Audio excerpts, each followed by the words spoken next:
assume that since the governor is in charge of the state government, that her salary would be at the top of the pay scale. But as Capitol correspondent Tim Skubic reports, it is not. And he's here for you now with the numbers. In the private business sector, the top CEO makes most of the money and everybody else makes less.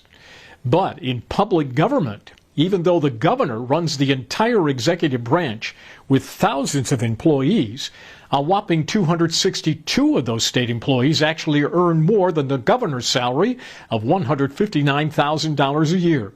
And 16 of her department heads earn more.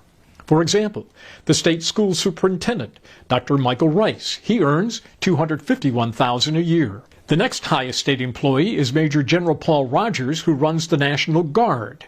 His salary, $221,000. The state public health director, Elizabeth Hertel, earns more than the governor. Her salary, $198,000. And 4 of the highest paid state bureaucrats are in the Bureau of Investments. They drag down $535,000 a year.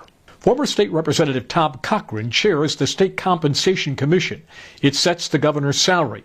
And his reaction to 262 folks making more than the governor? It's beyond my understanding how that is. I understand why and how it is.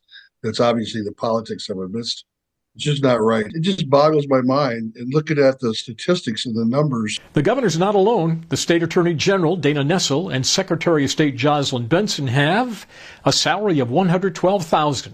And lots of folks make more than those two. The Pay Commission has tried to increase these salaries, but failed. Mr. Cochran says because of partisan politics. She's a Democrat.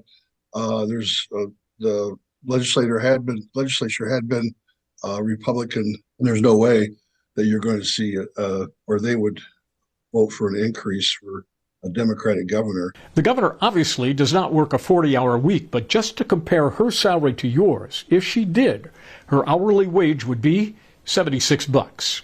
Thanks to the Mirror's newsletter, folks, for this data. Here for you in Lansing, Tim Skubic, 6 News.